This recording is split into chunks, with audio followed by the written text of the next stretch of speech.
Hello guys, তো আজকে তো ক্রিসমাস আর আমরা সকাল সকাল স্নান টান করে এখন নবদ্বীপ পোড়ামাতলা মন্দিরে পুজো দিতে যাচ্ছি। আর তাড়াতাড়ি পুজো টুজো দিয়ে এসে এই যে বাড়ি চলে এসেছি। এখন ব্রেকফাস্ট করব, অনেকটা বেলা হয়ে গেছে ব্রেকফাস্ট করতে করতে।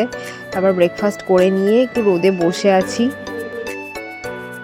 আর তারপর এই যে দেখো আমাদের লাঞ্চে কি হচ্ছে, বেগুন ভাজা, মাটন হচ্ছে, আর এই যে চিংড়ি মাছ হয়েছে, ডাল হয়েছে, আর এদিকে চাটনি হয়েছে। আর বাবা তো মাটন যেহেতু খায় না, বাবার জন্য একটু মাছ করা হয়েছে, মানে কাতলা মাছ। আর তারপর লাঞ্চ টাঞ্চ করে এই যে দেখো বিকেলবেলা সবাই রেডি টেডি হয়ে এখন বেরোবো, অনেক জায়গায় ঘুরতে যাব প্ল্যান হয়েছে।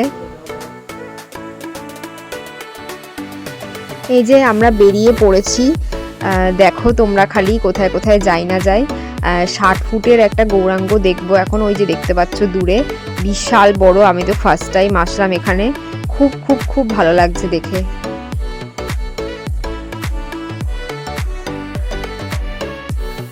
তো আজকে আমাদের দিনটা এরকম মজায় মজাতেই কাটলো। ভিডিওটা যদি ভালো লাগে তাহলে অবশ্যই চ্যানেলটা সাবস্ক্রাইব করে দিও। আজকের মতো টাটা।